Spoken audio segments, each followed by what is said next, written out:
কিছু কিছু মানুষ এই দিনকালের অবস্থা দেখে বলে, হুজুর দিনকাল ভালো না, গোপনে আছি। গোপনে আছি মানে, আরে ভাই দিনকাল কি ১৫০০ বছর আগে ভালো ছিল? বলেন। প্রকাশ্য মানুষকে চিরিয়ে ফেলা হয়েছে, শরীর থেকে চামড়া ছিলে লবণ দেওয়া হয়েছে। হযরতে বেলাল, তার দিকে তাকান, হযরতে খবাইব খাব্বাব, পিঠের ভেতরে চাকা চাকা গর্ত হয়ে গিয়েছিল। আপনি বলছেন দিনকাল ভালো না, গোপনে আছে। আরে শয়তান, দিনকাল তো আরো খারাপ ছিল ১৫০০ বছর আগে। হ্যাঁ, সবার জন্য ওই রকম দিন আসে নাই। দিনকাল খারাপ তাদের জন্য যে মানুষটা ১৫ বছর ঘরে থাকতে পারে না, তার জন্য।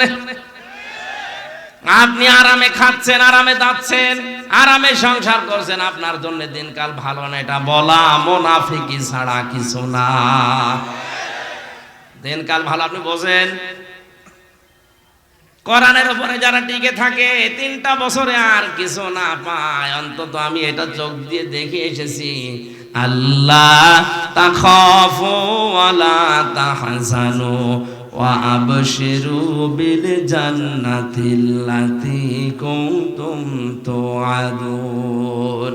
এই আয়াতটা যে কত বাস্তব, কত সত্য, এমনিতেই বিশ্বাস করতাম, নিজের চোখে দেখেছি এবং শুনেছি। আল্লাহর একজন বান্দা আমাদের আগে জেল থেকে বিদায় নিয়েছে, দুনিয়ার জীবন ছেড়েছে। কারারক্ষী আমার বলছিল, হুজুর এই লোকটার যেদিন ফাঁসি হবে, সন্ধ্যাবেলা আমার ডিউটি শুরু হয়ে গেল। ওনারে বললাম, স্যার মাত্র আর ৩ ঘন্টা আছে, আপনি প্রস্তুতি নেন। উনি আমারে বলছে, কারারক্ষী ভাই এখনো ৩ ঘন্টা আছে, আমি ২ ঘন্টা ঘুমিয়ে নেই। দেখলাম ঠিক ঘুমিয়ে গেল। ৯টার সময় আমরা ডাক দিলাম, ওঠার পরে গোসল করে ওযু করে নামাজ ২ রাকাত পড়ে আমারে বলছে, চলেন। সুন্দর জামা কাপড় পরে মনে হচ্ছে লোকটা শ্বশুর বাড়ি যাওয়ার জন্য ব্যস্ত হয়ে গেছে। কারারক্ষী তোরা বালি চোখের পানি ফেলে দিয়ে বলছিল, হুজুর আমার তো আশ্চর্য লাগে, যার ৩ ঘন্টা পরে ফাঁসি, সে লোকটা বলছে আমি ২ ঘন্টা ঘুমিয়ে নেই। ঠিক দেখলাম ঘুমিয়ে গেল। লোকটার ঘুম আসলো কি করে আমার মাথায় ধরে না। জেলখানায় সবচাইতে বেশি সমস্যা ঘুমের। ওখানে যত আরামেই থাকেন না কেন, ঘুম আসতে চায় না। এই জন্য সবচাইতে বেশি চলে ঘুমের বড়ি। আমরা ঘুমের বড়ি খেয়ে ঘুম আসাতে পারি না, অথচ যার মাথার উপরে দড়ি ঝুলে আছে মাত্র ৩টা ঘন্টা, সে লোকটা বলছে যে আমি ২ ঘন্টা ঘুমাই, তুমি ১ ঘন্টা আগে ডেকে দিও। এটা কি এমনি এমনি বলা যায় মনে করছেন? অত সহজ বিষয় না। শুনে যত আনন্দ লাগছে, এটা অত সহজ না। খালি ধৈর্যের নাম শুনেছি জীবনে, ধৈর্য যে কি, কেমন করে ধৈর্য ধরা লাগে, প্র্যাকটিক্যাল লাইফ আমি নিজে ধরে দেখিয়ে এসেছি। এত কঠিন জিনিস, কোরআনের সবচাইতে বেশি ব্যবহার করা শব্দের ভেতরে সবর, ধৈর্য অন্যতম। এটা আল্লাহ এমনি বলে নাই, ওরকম জায়গায় পড়েননি, এজন্য আপনি টের পাচ্ছেন না।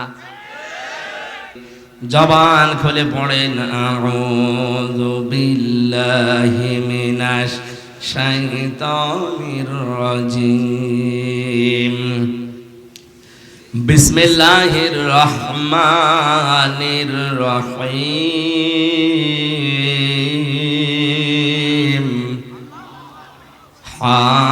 হামিম ওয়াল কিতাবিল মুবিন, ইন্না আনজালনাহু ফি লাইলাতিন মুবারাকাহ, ইন্না কুন্না মুনজিরিন। এ পর্যন্ত থাক। সূরা দোখান ৪৪ নম্বর সূরা কোরআনে কারীমের, মক্কায় আল্লাহ নাযিল করেছেন।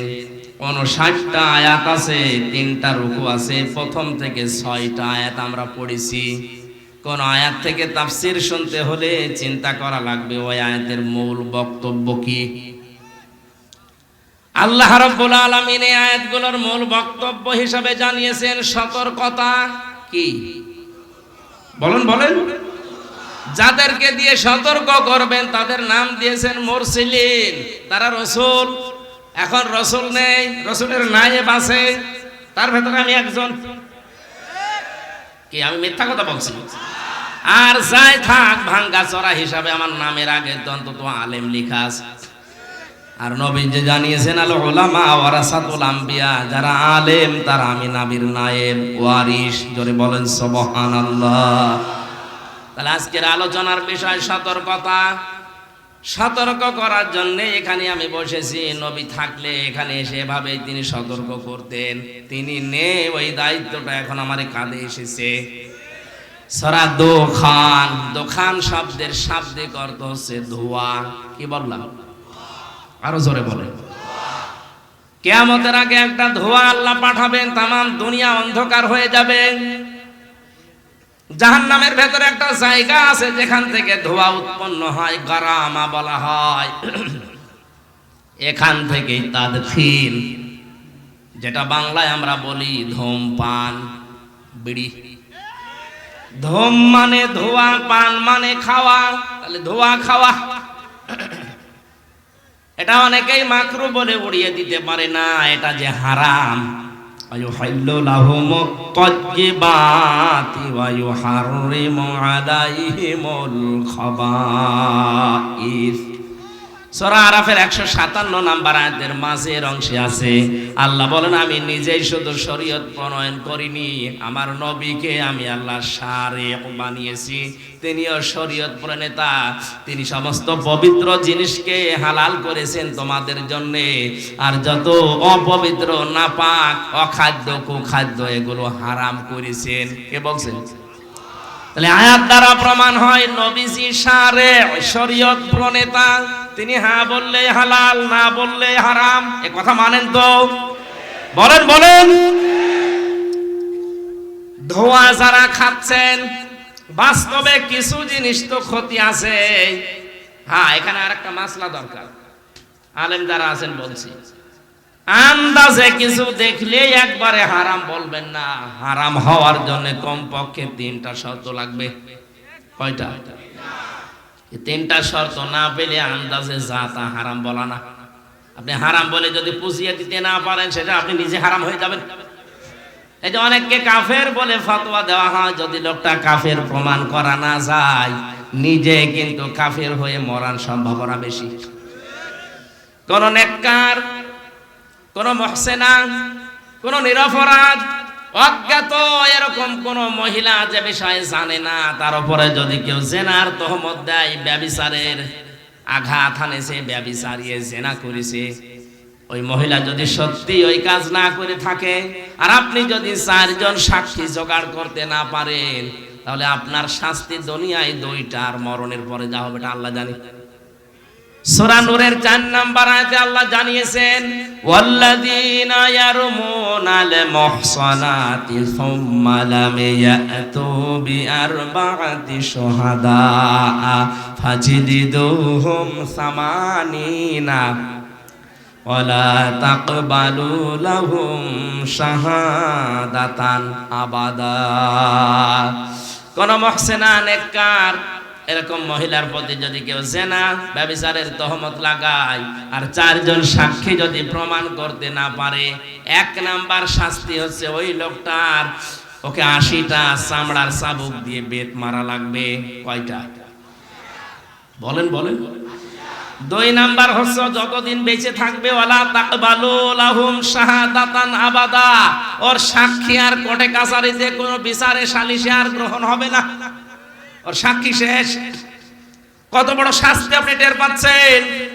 একজন নিরপরাধ মানুষের উপরে যদি মিথ্যা তহমত দেওয়া যায়, 2টা শাস্তি তার জন্য। 80টা বেত মারা লাগবে তার চামড়ার চাবুক দিয়ে, আর জীবনেও তার সাক্ষী গ্রহণ করা হবে না। এটা যদি আজ বাংলাদেশের সূরা নূরের এই 4 নম্বর আয়াতটা মনে হয় সংসদে যদি কায়েম থাকতো, এই দেশে হাজার হাজার মিথ্যা মামলায় মানুষ খালাস পেয়ে যেত। কারণ আপনার সাক্ষীটা গ্রহণ হবে না। একবার যদি প্রমাণ হয়ে যায় যে আপনি মিথ্যা সাক্ষী দিয়েছেন, মিথ্যা কথার তহমত লাগিয়েছেন, লোকটা কিছু জানতো না, আপনার জীবনের মতো সাক্ষী দেওয়ার কাজ শেষ। আমার বিষয়টা যেহেতু ওইদিকে না, আমি যেটা বোঝানোর জন্য বলছিলাম, তাদখিন, এটা বাংলা অর্থ হচ্ছে বিড়ি বা ধূমপান। কিয়ামতের আগে আল্লাহ বিশাল একটা ধোঁয়া সৃষ্টি করবেন, সব অন্ধকার হয়ে যাবে, শুধুমাত্র আলো থাকবে তাদের কাছে যাদের কাছে এই কোরআন ছিল। কারণ কোরআনের এক নাম আলো বা নূর। কি নাম বলেন বলেন?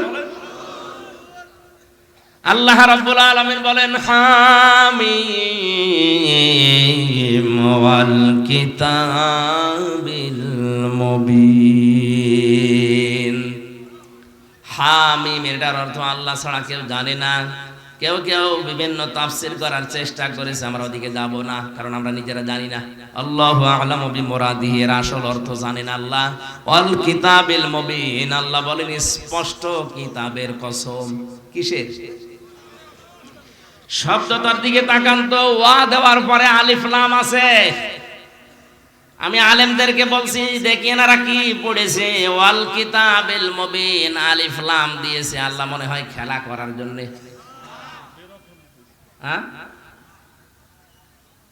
কিতাবের আগে আলিফ লাম দেওয়ার পেছনে কারণ হচ্ছে, এই পৃথিবীতে স্পষ্ট কিতাব একটাই আছে, তার নাম কোরআন শরীফ। কথা বুঝতেছেন? মানুষকে হেদায়েত দিতে পারে একটাই মাত্র কিতাব, তার নাম কি? আলিফ লাম। যে চার প্রকার আমরা জানি, তার ভেতরে এক প্রকার এখানে আছে, নির্দিষ্ট করে দিয়েছেন আল্লাহ স্পষ্ট কিতাবকে, যে মানুষকে এটা হেদায়েত দিতে পারে। যালিকাল কিতাবু লা রাইবা ফীহি, এখানে কিতাবের আগে আলিফ লাম আছে। কি আছে?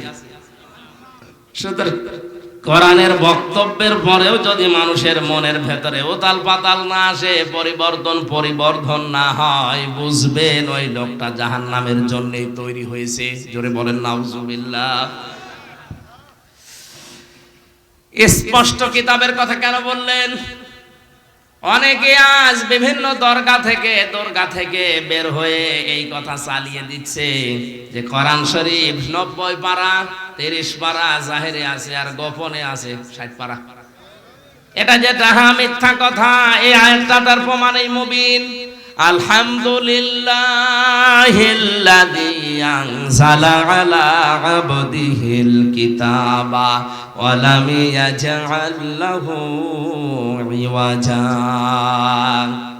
সূরা কাহফের প্রথম আয়াতে আল্লাহ জানিয়েছেন, প্রশংসা ওই আল্লাহর, যিনি তার বান্দার প্রতি এমন একটা কিতাব দিয়েছেন যে কিতাবের ভেতরে কোনো গোপন কথা, আস্তে বলেন, আরো জোরে বলেন, আল্লাহ পাক বলছেন কোনো গোপন কথা নেই।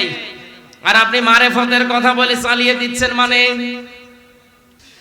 আল্লাহ পাক বলেন স্পষ্ট কিতাব, এর ভেতরে কোনো গোপন কথা নেই, মারেফতের কথা নেই।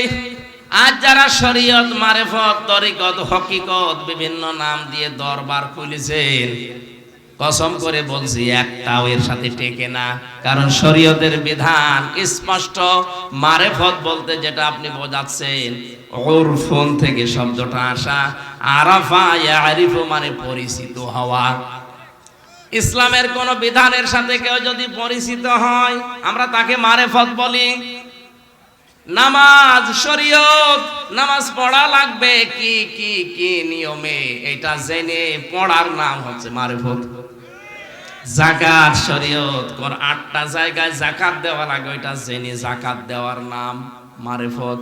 তাহলে মারেফত বলতে ফকিরেরা যেটা বোঝায় যে গোপন জিনিস, ওরে মায়ের ছাড়া কোনো ঔষধ আছে? এটা সব বাট পারে, সিটারে ছাড়া কিছু না। আর এগুলো সওয়ালে বেশি কষ্টি হয়। আল্লাহর ওলি শুয়ে আছে ওখানে, মারেফতের পীর, শরীয়তের পীর।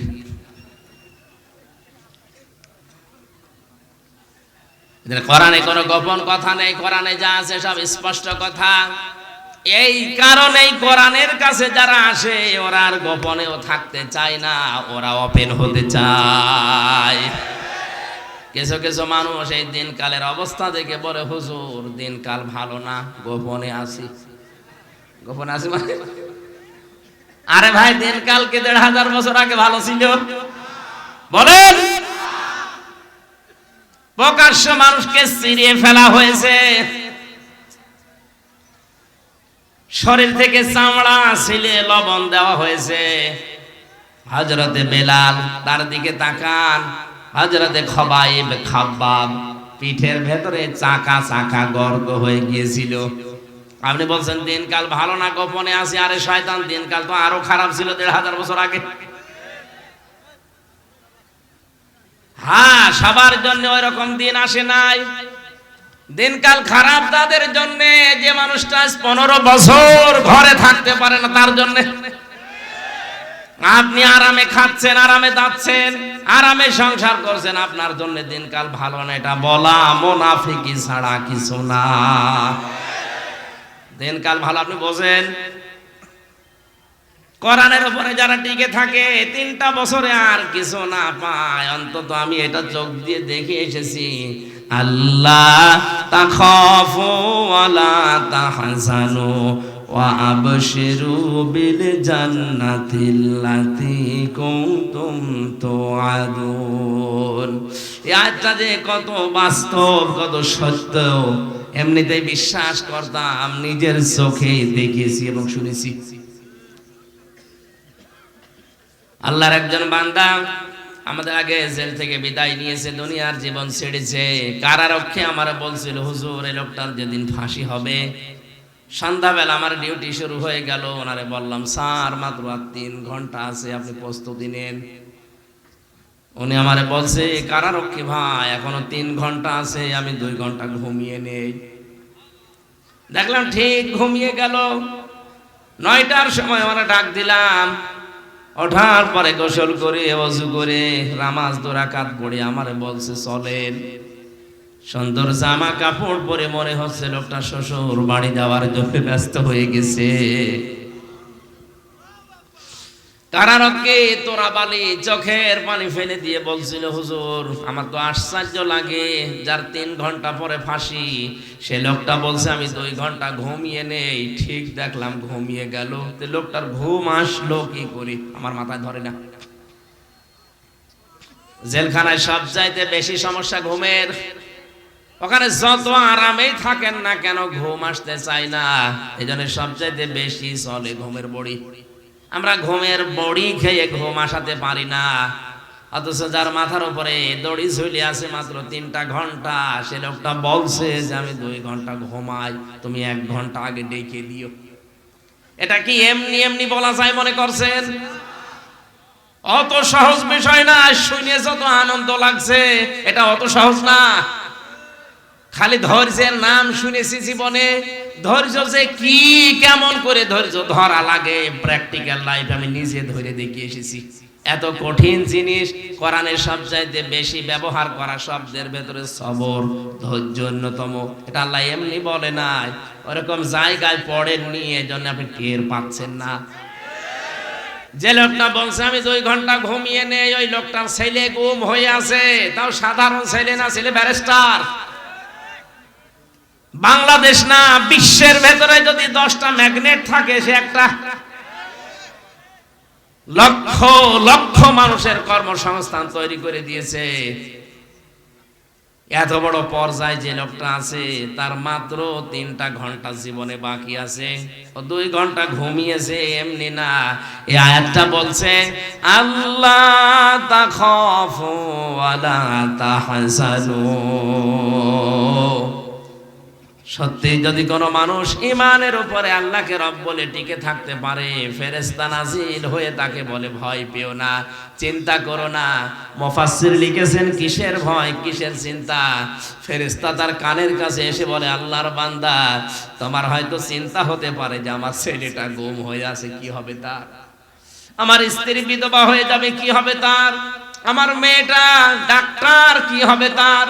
আমার এত বড় বিশাল সম্পদ, এত বড় নাম ডাক, কি হবে এগুলো? ফেরেশতা কানের কাছে মুখ নিয়ে যেন বলতে থাকে, চিন্তা নেই, ভয় নেই, ওগুলো আল্লাহ নিজে পাহারা দেবে। এই কারণে তার ঘুম এসেছে। আপনি ওই পর্যায়ে পৌঁছান তো দেখি। পরের শব্দ আরো কঠিন, ওয়াবশিরু বিল জান্নাতিল্লাতী কুনতুম তুআদুন। আল্লাহ পাক বলেন ফেরেশতারা কানের কাছে মুখ নিয়ে কথাও বলতে থাকে, কোনো ভয় নেই, কোনো চিন্তা নেই, ওগুলোর চিন্তা টেনশন সব আল্লাহ নিয়েছে। তুমি জান্নাতের সুসংবাদ গ্রহণ করো, ওই তাকাও তোমার জান্নাত দেখা যাচ্ছে। যার ওয়াদা আল্লাহ করেছিলেন, ফেরেশতারা তখন তার সাথে হাসতে খেলতে আর বলতে থাকে, নাহনু আউলিয়াউকুম ফিল হায়াতিদ দুনিয়া ওয়া ফিল আখিরাহ ওয়া লাকুম ফিহা মা তাশতাহি আনফুসুকুম ওয়া লাকুম ফিহা মা তাদউন নুজুলাম মিন গফুরির রহিম।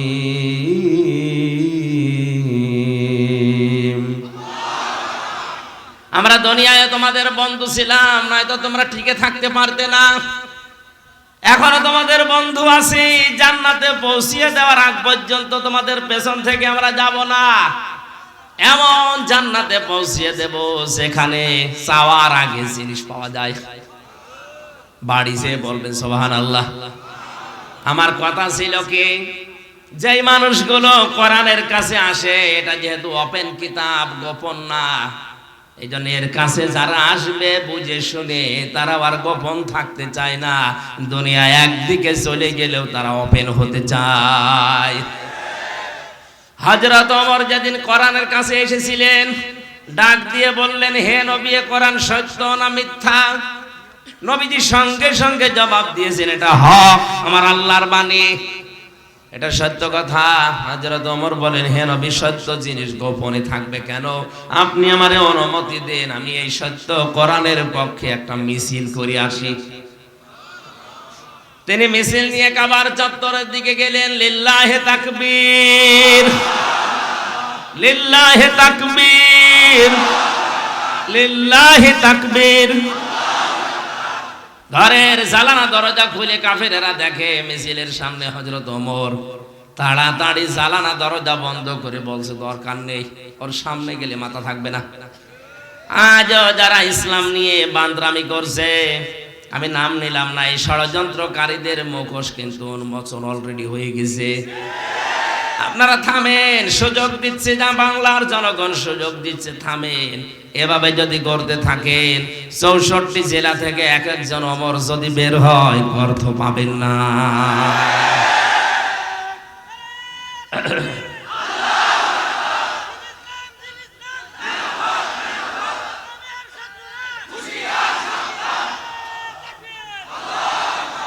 ঠিক আছে,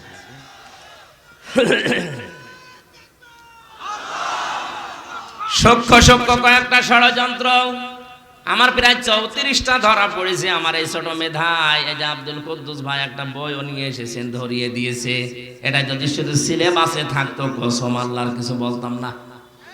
আজ হয়তো সিলেবাসে আছে, কালকে রাষ্ট্রীয়ভাবে নিজেরা আইন পাশ করে সংসদ থেকে বলবে এটা করা লাগবে। শরীফ থেকে শরীফা, এটা অত সহজ বিষয় না। সকালবেলা একজন বলছে আমি শরীফ, বিকালে বলছে না আমার যেন শরীফা মনে হচ্ছে। আপনি হন, শরীফা হন আর লতিফা হন, আমার নিষেধ নেই, কিন্তু বিকাল বেলায় যখন আপনি দাবি করবেন যে আমার শরীফা মনে হচ্ছে, তখন তো আপনি আর একটা দাবি করবেন যে আমার মহিলা হোস্টেলে সিট দেওয়া লাগবে। এখন যদি বলেন মহিলা হোস্টেলে সিট নিলাম তাতে কি হয়েছে, আমি তো শরীফা। আরে বেটা, তুই শরীফা যতই দাবি করবি, মাল তো তুই শরীফ। ওখানে আমার বোন আছে, আমার মেয়ে আছে, আমার ফুফু আছে, এই কথা বলেন না কেন? ওই জায়গায় তুই থাকলে আপনি টের পাচ্ছেন না কোন জায়গায় যাচ্ছে। একজন প্রশ্ন করছে, হুজুর, যুবক যুবতী এক জায়গায় রাতে থাকা যায় যাচ্ছে কিনা? জায়েজ বলা দূরের কথা, তুই এক জায়গায় থাকবি? ওর প্রশ্ন ছিল এটা যে হুজুর, যুবক যুবতী রাতের বেলা এক জায়গায় ঘুমানো যায় যাচ্ছে। ঘুমানো যায় যাচ্ছে, আপনি তো ঘুমাবেন না? ঘুমাবেন? শরীফ থেকে শরীফা হয়ে আপনি কি ঘুমাবেন? কথা বলেন। এটা যদি একবার কায়েম করে ফেলতে পারে, কি হবে আপনার বোনের, আপনার মেয়ের, আপনার ফুফুর? শুধু আমারটা হবে, আপনি টের পাচ্ছেন না? আগামীতে তো জারজ দিয়ে দেশ ভরে যাবে। আর এখন ট্রান্সজেন্ডার নামে নাম দিয়ে হিজড়াদের চালাতে চায়। কে বলেছে হিজড়া এটা শারীরিক সমস্যা? আর এই সমকামিতাকে যারা প্রমোট করছেন এটা তাদের মানসিক সমস্যা। আমার প্রথম কথা ছিল শয়তান যৌনতা ছড়াতে ভালোবাসে ও যৌনবাদী। আজ যারা এটার মাধ্যমে জাতিকে ওপেন করে দিতে চাচ্ছেন, আল্লাহর কসম আপনাকে শয়তান দখল করেছে। আর কোন শয়তানের বেকারগ্রস্ত লোককে আমরা ওই জায়গায় দেখতে চাই না। নামেন ওখান থেকে। আপনি জাহান্নামে যেতে চান, একা চান, আরো ঠেলে দেব। আমি যেতে চাই না। গান বলছে কে?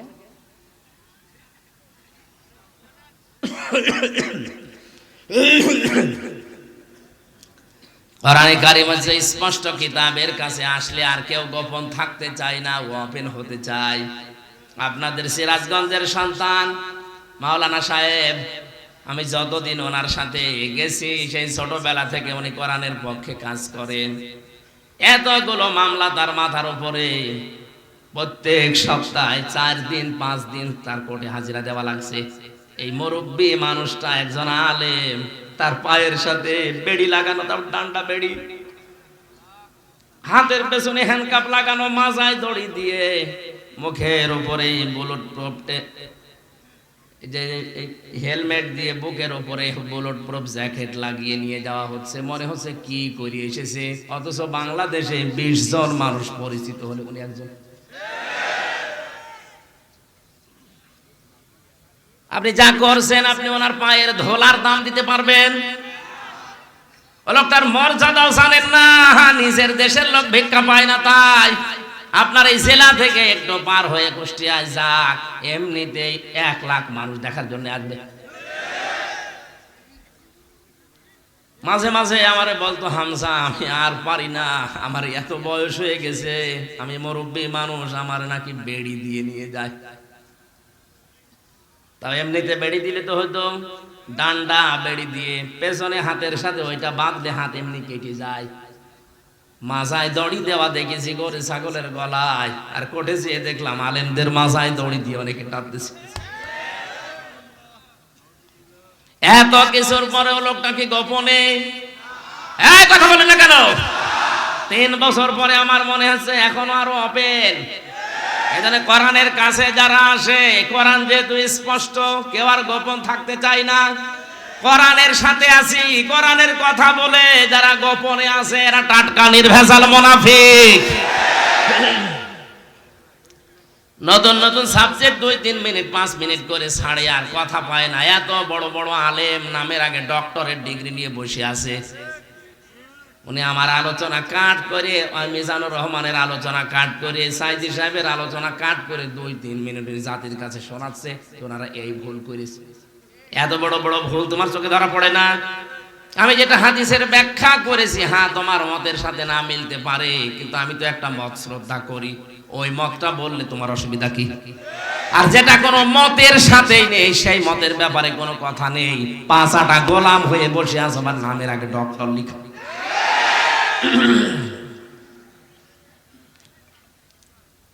আশা করছি আপনি বুঝে ফেলেছেন। কাজ নেই, কাম নেই, বসে বসে করবা কি? ডক্টরের ডিগ্রিটা তো দেখানো লাগবে। এই কাটসাট করে 1.5 মিনিট 2 মিনিটের বক্তব্য তখন দেয় জাতির কাছে, উনি এই বলিছে এই বলিছে। এটা নতুন কিছু তথ্য নিয়ে আসো তো কোরআন থেকে। আমি তো 34টা পেয়েছি, এখন বলতে গেলে আমার গলা সাপোর্ট করলে আমি বলতাম সবগুলো। কণ্ঠ সাপোর্ট করছি না, কণ্ঠ ভেঙে যাচ্ছে, এই জন্য বলছি না। যতটুকু আমি পেরেছি, আপনার মতো অত বয়স হলে আমি আরো পারতাম। আপনি তো আমার দাদার বয়সী। আমার যদি এখন 33 বছর বয়স হয়, আপনি তো 80 বছরের বয়স। শেষ করে দেব না চালাবো? চালালে তো সমস্যা, আমি তো মরে যাবো। আপনি গরু দিয়ে চাষ করে খাবেন, গরু যদি মরে যায়। আগামীতে সময় দেন ভাই, হচ্ছে না, মেলা কষ্ট হয়ে যাচ্ছে। 1 ঘন্টা 15 মিনিট তো আর হয় না, 2 ঘন্টা 2.5 ঘন্টা হলে ভালো হয়। কি করি, আয়াতে তো কিছু গুরুত্বপূর্ণ তথ্য আছে। দেবেন দেন।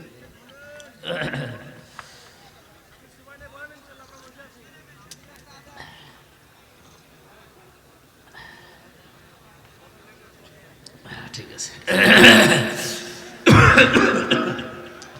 3টা বছর আসলে ভেতরে ছিলাম, তো এক ঘরের ভেতরে আমরা ছিলাম তালাবদ্ধ, একেবারে 24 ঘন্টা ফাঁসির কন্ডেম ছিলি। খাবার দাবার ভালো না, চিন্তা টেনশনে ভেতরে সব ফাঁপা হয়ে গেছে। স্বাভাবিক হতে কিছুদিন সময় লাগবে, মনে করলাম আরো কিছুদিন পরে অনুষ্ঠানগুলো শুরু করি। মানুষ এই মুরব্বী মানুষ বলে হুজুর হাত চেপে ধরে, কি করি, বাধ্য হয়ে আসি। শরীরেও কটল করে না, এই গলাও চাপা করে না, শেষে কষ্ট হয়ে যায়। আপনারা যাওয়ার সময় আমার এই জেলখানা থেকে লিখিত এই 2টা বই, ওই দাম্পত্য সমস্যা এবং সমাধান, এটা মেয়েদের জন্য আর পুরুষদের জন্য আছে। 2টা আছে, স্টেজে পাওয়া যায়, মাত্র কয়টা 200টা পিস আছে। যাওয়ার সময় নিয়ে ওনাদের উপহার দিয়ে, কাজে লাগবে। পরকীয়া প্রেমে যারা লিপ্ত আছে, বইটা পড়লে আমার বিশ্বাস তারা ফিরবে, যদি মানুষ হয়। আর যদি ওই ওই সংসদে গান গাইছে ওর মতো হয়, তা 4-5টা পাল্টিয়ে ওর এখন হচ্ছে। আচ্ছা, তসলিমা নাসরিনও বলেছে এই দেশে কোনো পুরুষ মানুষই নেই, যে করবো কি, পুরুষ মানুষ নেই, এগুলো কি। চাচা এরশাদ 80 বছর বয়স স্ট্যাটাস দিত যে এখনো আমার যৌবন অটুট। ও মহিলা কি চাচা এরশাদকে দেখেনি? এইরকম লোক দরকার ছিল। ঢন্ডায় যারা আছেন, পরকীয়া প্রেমে লিপ্ত যারা, আসক্ত যারা, এটা একটা ক্যান্সারের মতো। যারা ব্লু ফিল্ম দেখে, উলঙ্গ নাচ দেখে, এটা একটা ক্যান্সার। মানসিক ক্যান্সার থেকে মুক্ত হওয়ার জন্য, পরকীয়া আসক্ত থেকে ফিরে আসার জন্য বইটা খুব দামি। যাওয়ার সময় নিয়ে স্ত্রীকে উপহার দেবেন, আর মেয়েরা যদি নিতে পারেন স্বামীকে বলবেন এটা তোমাদের জন্য, পড়ো, কাজে লাগবে।